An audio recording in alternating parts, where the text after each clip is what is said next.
Oke, semuanya selamat datang di podcast Obesitas, obrolan seputar internal fakultas. Hari ini bersama saya Yulia dan kita kedatangan tamu istimewa dari Ketua Komisi 1, Kak Denny. Hai semuanya. Gimana kabarnya nih, Kak? Basa-basi banget, udah setiap hari ketemu juga. Oke. Ya kita formal dikit lah gitu depan kamera, Kak. Ya baik-baik ya. Belakangan Ya. Belakangan ini ngapain aja nih, Kak? Sibuk apa selain di DPM sendiri? Belakangan ini selain di DPM ya saya ya bersama beberapa tim dari DPM termasuk Anda sendiri sebagai selaku presenter. Saya sendiri ya. Ya kita ada terakhir presentasi PPK Ormawa ya karena sudah lolos di tahap instatik mungkin namanya. Astengkara. Lalu saya juga lolos didanai ya di PKM. Lalu juga kita habis menyusun proposal P2MW ya lagi. Ya betul sekali dan timnya beliau juga lagi. Presenternya juga bersama ketum dan lain-lain lah di DPM ada gitu. Jadi ya lumayan produktif lah. Ya bagus lah gitu, jadi nggak rebahan mulu sih. Walaupun nggak ikut itu juga nggak mungkin rebahan terus sih di DPM memang sibuk terus sih. DPM sibuk terus kita gitu. Jadi gini nih Kak, DPM itu kan seperti yang kita tahu tuh salah satu tugasnya adalah menampung aspirasi mahasiswa khususnya di lingkungan FIS inilah gitu. Iya. Dan setelah kita rapat kerja ini, kita dari Komisi 3 Aspirasi dan Advokasi itu kan sudah membuat Google Form untuk menampung semua aspirasi mahasiswa. Dan ternyata banyak nih yang udah ngisi Kak. Dan salah satunya itu aduannya tentang dari internal kita sendiri tentang PDPM FIS Undiksa gitu. Sebelum membahas ke intinya banget nih Kak, apa sih sebenarnya yang melatar belakangi terbentuknya PDPM FIS Undiksa ini? Jadi sebelumnya ya kita itu sudah punya peraturan sebenarnya di DPM FIS Undiksa itu namanya PROFA dulu penyebutannya atau kepanjangan dari Peraturan Ormawa Fakultas. Nah lalu ketika saya sudah didaulat sebagai Ketua Komisi 1 saya berpikir kenapa namanya kok PROFA? Kok kenapa kita hanya buat peraturan untuk Ormawa saja gitu. Karena kan kita membuat peraturan sesungguhnya itu untuk keseluruhan karena namanya kita DPM bukan DPOR ya. Betul. Jadi nggak cuma Ormawa doang nih, pasti dari mahasiswa juga lah gitu. Kalau DPOR kan baru Dewan Perwakilan Organisasi mungkin. Ya. Tapi kalau DPM karena kita skupnya adalah mahasiswa jadi kita sepertinya harus mulai meruak lagi ya agar dari judul dulu mewakili bahwa kita memang serta-merta bekerja atau melayani mahasiswa keseluruhan. Betul. Bukan menjadi polisinya Ormawa terus gitu. Namanya juga DPM gitu, Dewan Perwakilan Mahasiswa. Betul sekali gitu. Jadi perjalanannya itu akhirnya kita melihat lagi nih melirik dari Undang-Undang Rema Undiksa ya nomor 1 tahun 2020 pasal 5 itu bahwa kita memiliki tupoksi tugas yang pertama adalah di bidang pengawasan, aspirasi advokasi dan juga legislatif gitu. Nah, setelah itu kami cari ini pengawasan sebenarnya ngapain aja gitu. Ternyata saya lihat-lihat, ini kok nggak apa ya? Apa saja yang diawasi, part-partnya itu bagaimana mekanisme itu belum jelas gitu. Lalu akhirnya berdasarkan hal itulah kami terpantik lah istilahnya atau terpicu untuk akhirnya membentuk undang-undang ini dengan alasan dengan tujuan agar memberikan pedoman untuk kita di DPM dan juga memberikan pedoman di Ormawa yang kita awasi bahwa hal-hal yang diawasi ini adalah A, B, C, D ini loh yang kita awasi. Jadi dari yang sudah pasti-pasti itu iya, gitu. Dari agar kan kita tidak mungkin selalu menetapkan sebuah kalimat yang kami awasi adalah nanti kegiatannya saja. Kegiatan yang mana? Apa saja yang diawasi di kegiatan itu? Apakah dari pelaksanaannya, perencanaannya, atau anggarannya, tanggung jawabnya? Kita nggak bisa menyampaikan itu dengan tulisan terus kan? Iya betul. Jadi perlu ditetapkan ada suatu aturan yang mengikat keseluruhan. Mengingat kita juga sebagai fakultas hukum dan ilmu sosial yang dimana negara kita juga mengenal sistem civil law ya. Iya betul. Jadi kenapa tidak kita terapkanlah pembelajaran kita di kelas itu dan kita tuangkan ke dalam organisasi ini, di mana pemerintahan Rema Fakultas ini kan berdiri juga harus ada yang namanya check and balance system gitu. Nah jadi dengan hal itulah Satunya di pengawasan itu dulu. Nah akhirnya selain secara dari segi yuridis, kita juga teliti dari segi empirisnya juga dong. Gak mungkin cuma kita nyari normatif terus, enggak. Jadi di lapangan kita juga sudah lewat Komisi 3 dan Komisi 2. Ya, itu nyebar audiensi waktu itu. Saya masih ingat waktu saya bentuk tim khusus namanya, saya sebutnya tim sus ya. Tim sus 1 itu adalah untuk pembentukan SPOM, sistem pengawasan sistem pengawasan organisasi mahasiswa. Lalu yang segi satu tim sus untuk SAA namanya, sistem aspirasi dan advokasi. Nah, mereka akhirnya menyebar kuesioner dan dari 500 responden ya, sebanyak kira-kira 90%-nya lah deh, itu menyatakan memang setuju bahwa harus ada peraturan pengawasan dan harus ada pengaturan mengenai bagaimana mereka bisa menyampaikan aspirasi dan advokasi mereka gitu. Itulah dasar akhirnya kita berpikir, oh iya mahasiswa memang sudah benar-benar perlu nih gitu. Walaupun dari segi teorinya juga kita perlu, ormawa perlu, ternyata mahasiswa juga perlu gitu. Akhirnya dengan hal itulah melatar belakangi kita untuk menetapkan yang namanya PDPM. Jadi PDPM terakhir yang kita sahkan itu kan ada 3. Ya. Yang pertama Susdukor ya, Susunan Kedudukan Organisasi. Itu sebenarnya sudah ada di Prova sebenarnya. Cuman kan nggak mungkin kita masih menamakan dia Prova sendirian kan. Prova Susdukor nggak mungkin betul. Kan. Jadi akhirnya kita ya sudah lah. Kita sidangkan saja juga di peraturan itu. Dan tidak serta-merta tetap isinya sama, enggak. Ada beberapa hal yang dirubah, yaitu pertama mengenai tidak bolehnya anggota organisasi misalkan di DPM ya sudah gabung di DPM nih, mau gabung lagi di BEMFIS nggak bisa. Jadi benar-benar kita tuh harus ya, fokus satu organisasi aja atau gitu ya. Misalkan dia sudah gabung di BEMFIS itu mau gabung di yang di atasnya di BEM Rema gitu, atau bahkan mau gabung di jurusan di HMJ nggak bisa kayak gitu. Jadi harus fokus satu-satu agar tujuannya biar bisa fokus dan perform di situ gitu. Jadi dengan hal itu akhirnya benar-benar menciptakan pemerintahan yang sulit lah istilahnya, dan karena semua sudah bisa fokus. Tapi pembatasan itu tidak berlaku untuk ke UKM. Jadi kalau mau gabung UKM apa bisa, mau ke Menwa atau ke KMHD masih bisa. UKM manapun lah gitu. Iya, UKM manapun bisa. Tapi yang jelas kalau ormawa pemerintahan tuh ya saya sebut itu sebagai pemerintahan nggak bisa gitu. Sulit lah nanti mereka membagi waktunya pasti itu juga. Iya, dengan alasan itu ya sebenarnya. Teman setelah kami audiensi juga mereka setuju sih dari masing-masing perwakilan ormawa. Jadi kayak sebenarnya kenapa sih kita tuh harus ngawasin ormawa gitu loh, Kak? Kenapa harus mengawasi ya? Jadi menurut saya dalam membentuk suatu sistem pemerintahan yang baik atau good governance, kita memerlukan yang namanya sistem check and balances. Jadi agar terciptanya pembagian tupoksi kerja yang tepat ya. Jadi kalau dari BEM dan HMJ itu sebagai eksekutif, kita yang menjadi tim pengawasnya di bagian legislatif. Gitu. Nah, kenapa harus diawasi? Sebab bukan berarti kita akan menuduh si A di organisasi akan korupsi. Nah, bukan masalah itu yang paling penting, no. Tetapi yang paling penting adalah keharmonisasian atau kesamaan atau kesesuaian ya, bahasa yang paling pas mungkin. Antara yang pertama dari perencanaan dulu deh, saya pakai contoh. Misalkan di BEM punya program kerja Pilmapres gitu, atau penobatan mahasiswa berprestasi mungkin gitu. Terus pengadaan seleksinya siapa? Mungkin dari DPM kayak waktu kemarin kan kita ada kegiatan Pilmapres. Lalu pesertanya disiapkan oleh siapa? HMJ melaksanakan lagi seleksi itu. Nah, HMJ buat dia program seperti itu. Jadinya terstruktur dia. Ada kesesuaian antara program di bawah sampai di atas dan secara ke samping. Itu yang saya sebut sebagai kesesuaian antara vertikal dan horizontal ormawanya gitu.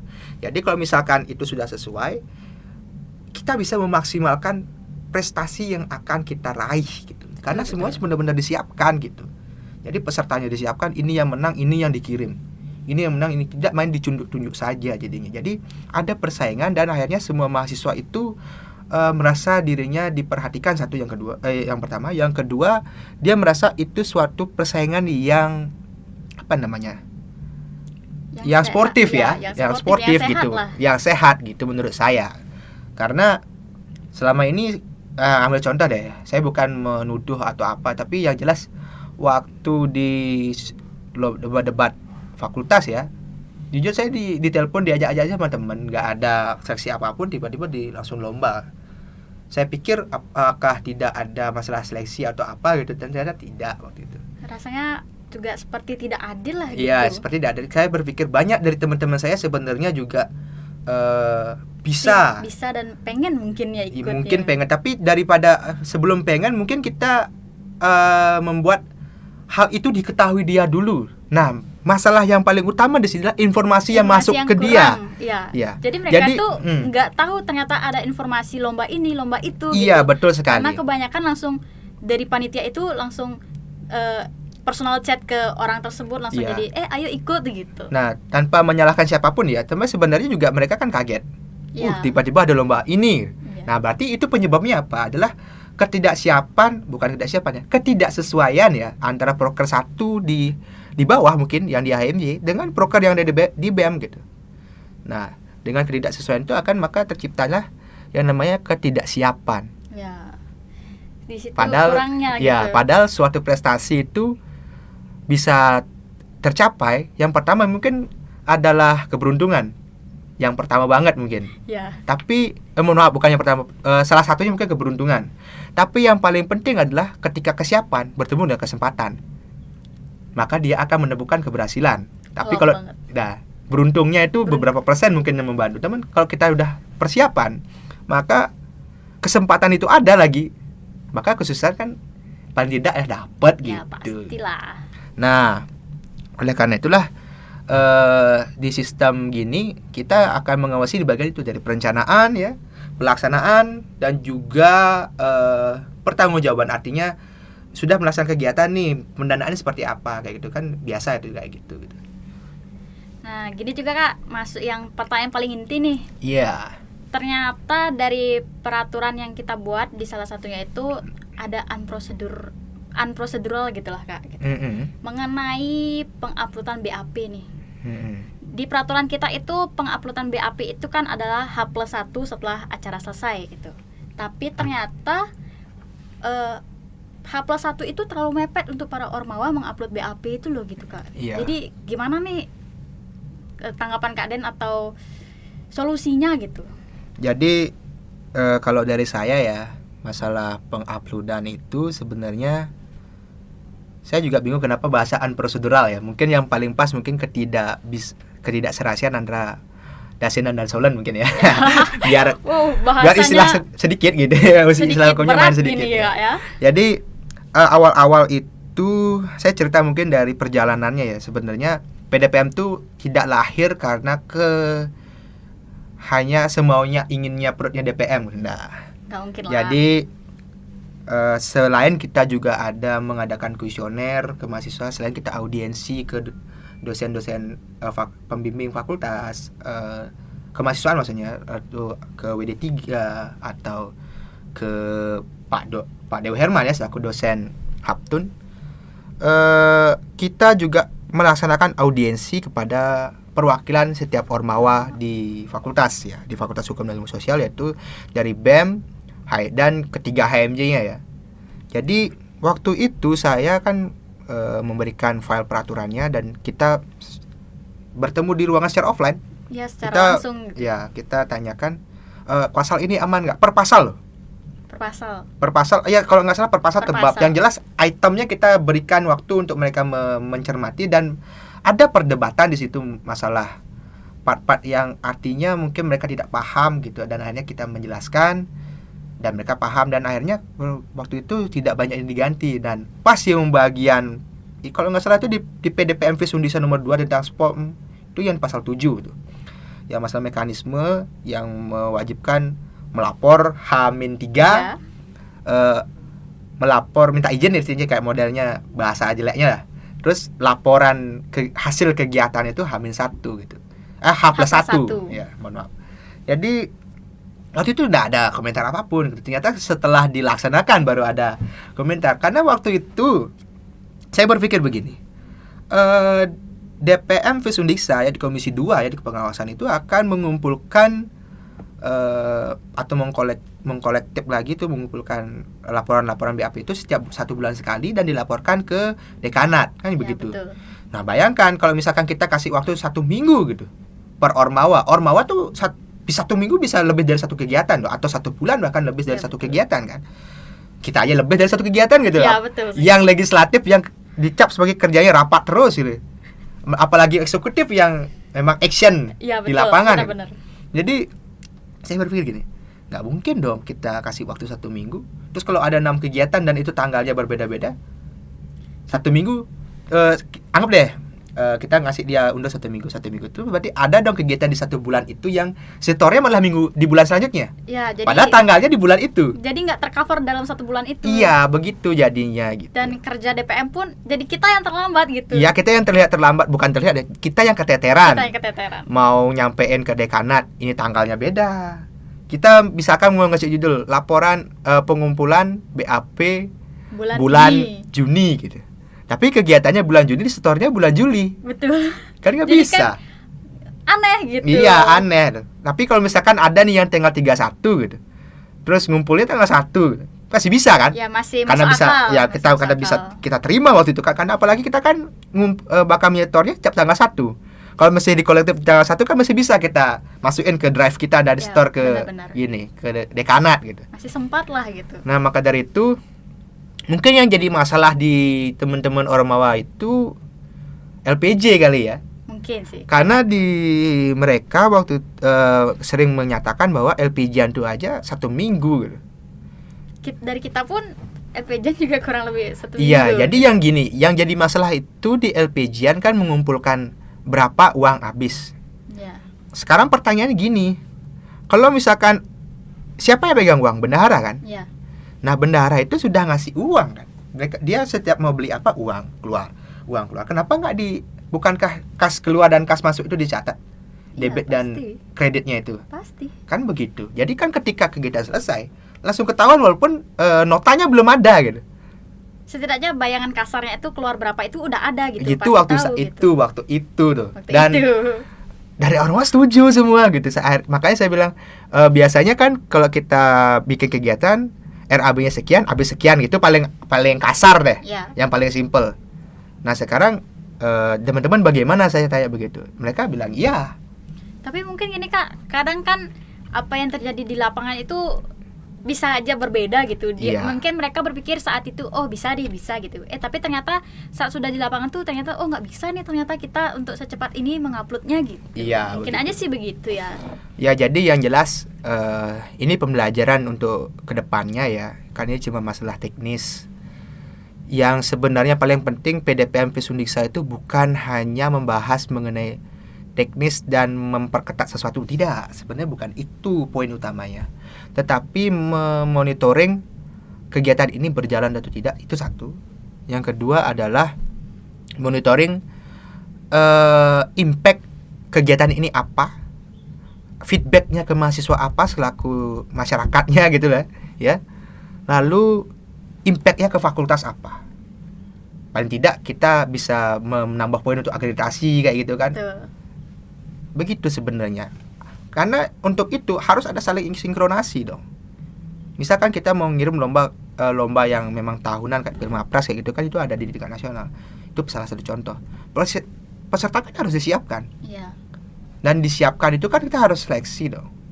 Gak mungkin kita bakal cuma memanggil orang yang kita kira piagamnya banyak. Ya, yang kita kira gitu. Padahal sebenarnya orang lain yang ternyata nggak Kita kita tidak kira tahu, tuh kan? banyak gitu. Ya, divisi banyak. dia ada berapa mahasiswa dan tidak semua bisa termonitoring seperti itu masalahnya betul. gitu.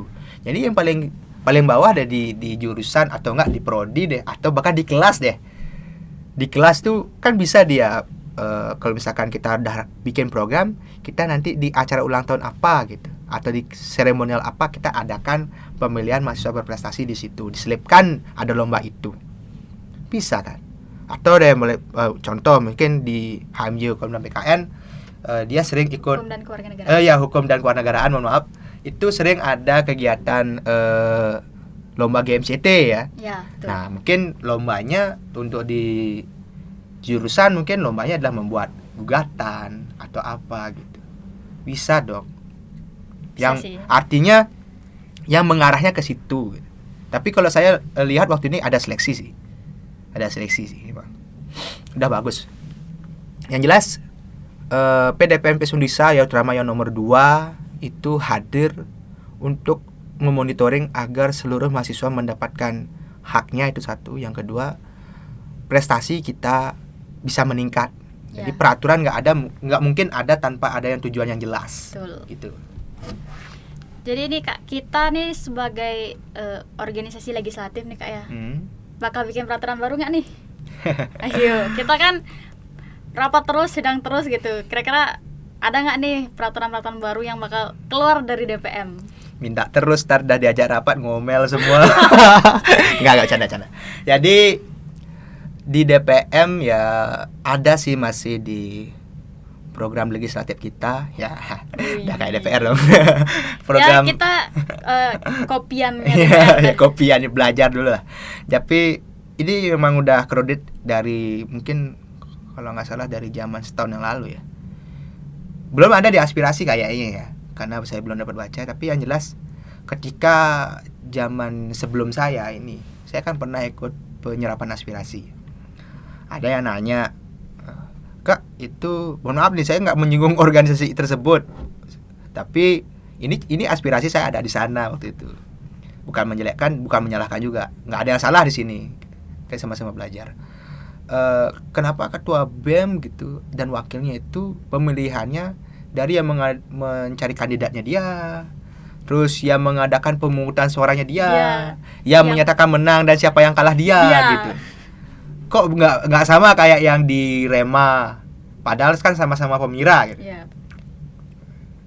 Saya mendengar itu kaget. Oh, ternyata ketua BEM itu dipilih secara pemira gitu. Saya baru tahu gitu. Saya juga baru-baru ini juga tahu sih sebenarnya. Waktu itu saya baru tahu.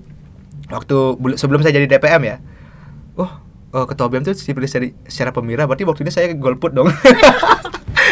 Sebenarnya lambat penyerapan informasi saja sih. Cuman berkaca dari itu memantik saya untuk mencari tahu sebenarnya apakah memang sudah seperti itu dari dulu, atau emang ada peraturannya yang mengatur tentang pemira di fakultas, atau sebenarnya ini apa gitu ya. Jadi saya teliti ke yang pertama di UU Pemira, ada yang paling basic ya. Ternyata di UU Pemira itu nggak mengatur sampai ke fakultas. Oh ya? Dia UU Pemira itu ya di pemilihan umum raya ya. Untuk Rema, milih MPM, milih ketua BEM dan wakilnya. Kayak gitu. Tapi kalau ke fakultas itu nggak ada. Lalu saya cari deh, telisir lagi ke Undang-Undang Dasar Rema tahun 2016. Mudah-mudahan bener ya tahunnya. Yang Undang-Undang Dasar di situ kalau nggak salah pasal berapa kadang tuh saya baca untuk pemerintahan Rema fakultas ya, dan yang jelas di organisasi mahasiswa siswa di fakultas itu mekanisme pemilihan ketuanya dan wakilnya itu dikembalikan lagi kepada peraturan masing-masing fakultas ormawa itu gitu. Jadi ya mereka menyesuaikan aja gitu sama peraturan mereka gitu. Terus kan ada nih undang-undang Susdukor juga di Rema kan. Di nomor berapa kalau nggak salah sih, gue nggak hafal peraturan. Tapi yang jelas saya sempat baca sama kayak undang-undang dasarnya. Nyatakan kembaliin lagi ke masing-masing ormawa fakultas itu. Lalu wah, harus neliti yang di fakultas adanya, ada ART dong jawabannya. Kebetulan ada ART udah kekumpul semua. Saya baca yang di HMJ penguatan ternyata. Terus ke BEM ya yang paling mind of problemnya itu. Ya waktu itu ketemu pas penyerapan aspirasi, nyata dia pemiranya itu memang sistemnya panitianya dari internal semua. Itu kalau nggak salah terlihat di pasal 13 atau 14 gitu, di ada ayatnya itu bilang bahwa mekanisme pemilihan ketua BEM atau wakil ketua BEM itu disesuaikan kembali dengan kesepakatan pada saat rapat kerja. Dan disinilah memang pemira disinilah memang pemilihan umum gitulah sistemnya. Lalu saya tanya nih, kapan nih saya ketemu sama ketua BEM-nya Agus? Mungkin 4 hari yang lalu deh, 4 hari kayaknya. Saya datang ketemu di halte ya. Tanya, Gus, kamu waktu ini ke rapat kerja, keputusan untuk pemilihan umumnya kayak gimana? Ya sama seperti sebelumnya. Panitianya dari kamu semua. Iya. Gitu. Jadinya, emang nggak bisa nih. Gitu. Belum bisa ya. Bukan nggak bisa. Lalu akhirnya saya audiensi. Kira-kira bisa nggak kita bikin PDPM lagi dari DPM untuk masalah pemira gitu. Karena kebetulan kan DPM juga pemira nanti tahun depan. Kita udah bikin ADART kita kayak gitu kan. Dan di Sosdukor juga kita udah tulis kayak gitu. Harus ada DPM dari masing-masing jurusan lah, ya kan kayak gitu. Terus Agus bilang, boleh saja buat gitu, tapi kan ADART saya sudah jadi. Masa saya harus rapat kerja lagi? Ya benar sih, nggak mungkin, nggak efisien, cuma masalah mekanisme kita sampai rapat kerja gitu, lagi gitu, ngabisin dana itu namanya. Lalu saya pikir apa ya, untuk PDPM mungkin kita akan bentuk saja gitu, tapi pelaksanaannya setelah saya diskusi juga sama Agus itu nggak bisa di tahun setelahnya Agus, nggak bisa. Artinya di tahun setelahnya Agus itu kan misalkan milih ketua BEM nih. Nah setelah ketua BEM yang di setelahnya Agus tuh ada pemilihan ketua BEM lagi, baru bisa terlaksana itu PDPM-nya gitu. 2 periode setelah Agus lah. Iya gitulah bahasa singkatnya. Maaf saya menjelimet. Gak apa-apa. Iya, jadi kayak gitu. Ya sementara kita akan pelan-pelan saja karena ini programnya juga masih lama ya untuk diberlakukannya. Mungkin kalau nggak selesai sekarang ya PR untuk tahun depan aja lah. Oke. Tapi saya usahakan mudah-mudahan sekarang ya biar 2 periode itu terjadi gitu. 2 periode setelahnya Agus itu pemilihan ketuanya itu ada sejenis model KPM mungkin ya, KPM fakultas ya. Kita kasih bayangan dulu itu aja deh. Oke. Biar apa ya? Masa pemilihan dari DPM lagi gitu. Atau mungkin boleh ada dari DPM, cuman DPM tuh membentuk seperti panitia kayak gitu. Kita namain itu sebagai KPM mungkin. Ya, kita akan tahu ke depannya. Ya kita belum tahu ke depannya dan tunggu aja informasinya. Ditunggu teman-teman. Iya betul sekali. Nah terakhir nih Kak Den, dari peraturan-peraturan kita untuk semuanya nih, apa sih harapannya gitu ke depannya gitu? Harapannya apa ya? Bukan gimana ya, saya juga akan selalu berharap bahwa kita membuat suatu peraturan itu tentunya agar seluruh ormawa dengan mahasiswa juga, antara ormawa vertikal, horizontal itu harmonis tujuannya dan mencapai prestasi yang setinggi-tingginya gitu. Jadi tujuan kenapa adanya Sosdukor itu menunjukkan tupoksi tugas masing-masing ormawa. Menunjukkan runtutan atau urutan koordinasi atau hierarki, bahkan mungkin bahasa teknisnya. Bahasa tingginya lah. DPM posisinya di mana? Di fakultas. Dia ormawa fakultas. BEM posisinya di mana? Dia di fakultas eksekutifnya. Lalu HMJ di mana? Dia di jurusan, eksekutif di jurusan. Agar terlihat itu. Kita berharap yang baik-baik aja lah dengan adanya PDPM ini ya. PDPM gitu. Nomor 1 kayak gitu. Terus PDPM nomor 2 tujuannya apa? Biar bisa menciptakan pengawasan. Kita punya pedoman untuk apa yang diawasi. Ormawa lain juga tahu apa yang akan dirinya diawasi itu apa saja. Gitu. Lalu di SAA, Sistem Aspirasi dan Advokasi, tujuannya apa? Untuk menyerap lagi apa permasalahan di kalangan mahasiswa. Jadi kan hukum itu ius societas sibi ius. Jadinya hukum itu selalu mengikuti dari perkembangan masyarakatnya. Jadi masyarakat yang sebenarnya hukum selalu mengikuti masyarakat gitu. Artinya apa yang dibutuhkan itu yang dihasilkan. Itulah. Jadi update-nya dari situ. Nggak bisa terpisahkan lah hukum dengan masyarakat itu. Ya, kalau di masyarakat konteksnya sih mahasiswa kita lah ya, mahasiswa aktivitas di fakultas gitu. Lalu kalau misalkan sudah terinput aspirasinya gimana? Diam aja enggak kan? Nggak mungkin dong. Kan harus dibela, harus dicari penyelesaian seperti apa. Apakah buat peraturan lagi, atau bahkan kita cari klarifikasi ke pihak-pihak terkait, atau bahkan kita buat penyelesaiannya lah, intinya diadvokasi sampai selesai gitu. Itulah gunanya kita lah gitu ya. Karena itu gunanya kita, biar nggak rugi ada undang-undang Rema nomor 1 tahun 2020 gitu. Dan kita akhirnya dibentuk di fakultas ini dengan diam saja melihat permasalahan semua itu, tidak.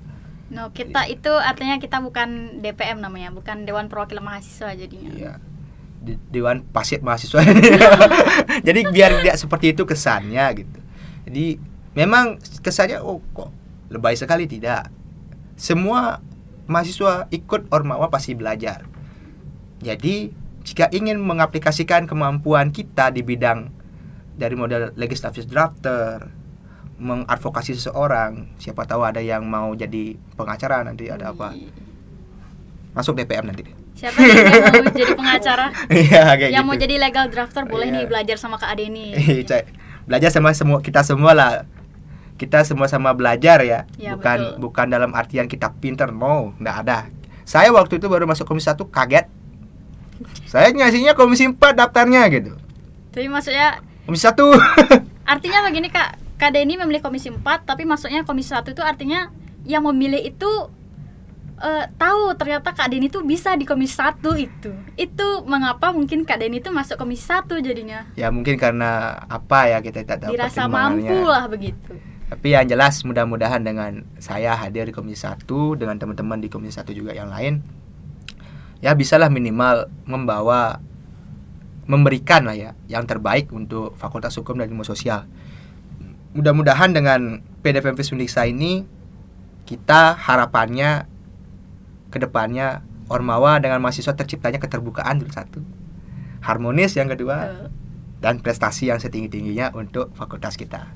Bravo. Dan juga keharmonisan untuk Ormawa dan Ormawa gitu jadi. Iya, betul itu juga sekali. penting itu teman-teman. Jadi gimana nih Kak kesimpulan solusi mengenai H+1 BAP-nya nih? Ini kan cukup kontroversial lah gitu. Ah, lebay. Jadi nungguin ya. Ayo, mikir dulu siapa nih. yang nungguin? Mungkin saya kan belum ada diskusi nih dengan internal di DPM, dengan ketum, dengan berbagai pihak ya. Ya betul. Awal-awal karena sudah ada masuk aspirasinya tentang itu, kita akan observasi dulu apakah semua Ormawa mengalami kasus yang sama terkait dengan pengapan BAP. Tapi BAP banyak yang sudah biasa masuk kok gitu. Jadi kenapa kita hanya berpangku Ormawa, salah satu Ormawa sih yang bermasalah, kita harus mengubah PDPM, kan nggak worth it kan. Ya rasanya kan nggak mungkin kita mengubah suatu peraturan yang udah kita sidangkan, yang sudah disahkan hanya karena satu Ormawa gitu. Gitu Nggak ya, adil lah gitu Jadi mungkin kita akan audiensi Ormawa itu, kita cari tahu letaknya susahnya di mana, kok bisa LPG-nya itu dulu keluar baru tahu dana berapa, atau mungkin kenapa nggak dicatat pengeluarannya, kayak ya nanti desain pertanyaannya nanti lah. Yang jelas kami usahakan PDPM nggak menyusahkan Ormawa deh kegiatannya. Betul. Gitu. Yang jelas kayak begitu. Nah mungkin awal-awal kita akan keluarin surat keputusan dulu ya, kalau misalkan ada yang memang banyak Ormawa yang nggak bisa gitu. Dan setelah itu sambil berproses ya, prosesnya kan nggak secepat itu juga. Nanti kita mungkin bakal buat PDPM Undiksa tentang perubahan PDPM nomor 2 itu. Nah, tapi itu kayaknya lama juga sih, nggak kayak gitu juga bakalan. Karena nggak worth it kayaknya kita merubah peraturan cuma karena tidak di sistem mekanisme itu tidak bisa dipahami gitu. Mungkin nggak paham mekanisme kan masalahnya, atau mungkin LTMV Undiksanya aplikasinya di sana rusak gitu. Ya betul. Oh ya, biar langsung kita branding ya. DPM punya aplikasi LTMV Undiksa loh, yang kepanjangan dari Layanan Terpadu Mahasiswa. Nah betul sekali. Jadi aplikasi ini jadinya lebih memudahkan untuk kita dokumen-dokumen apapun dari DPM juga gampang, penguploadan BAP juga dari sana gampang gitu. Iya. Dan juga akses produk hukum dari DPM juga gak bisa di sana. Dan misalkan ada masalah, ada keluhan, sampaikan di layanan pengaduan mahasiswa. Ya betul. Jadi semuanya serba gampang di Ya, DPM. fiturnya ada dan bisa langsung digunakan di HP Android bahkan. Tapi kalau misalkan yang App Store gimana? Yang pakai iPhone gimana? Tenang, kita punya website ya. Betul. Bisa diakses di link bio IG DPM Undiksa. Semuanya fiturnya ada di sana. Langsung cek IG kita ya guys. Ingat follow. Oh ya betul, follow juga. Gitu. Ya. Ya, itu dulu deh Kak pembahasan penting kita hari ini gitu. Iya. Dan itu pun sebenarnya sudah termasuk pembahasan luar biasa ya, karena kita membahas tentang peraturan. Ya, awal-awal dan langsung politik ya. Betul, podcast pertama politik guys, siapa lagi kalau bukan Iya, DPM. betul banget. Kalau gitu Kak, terima kasih banyak nih Kak. Ya, terima kasih. Sampai ketemu di podcast selanjutnya ya teman-teman. Dadah. Ditunggu episode selanjutnya. Dah.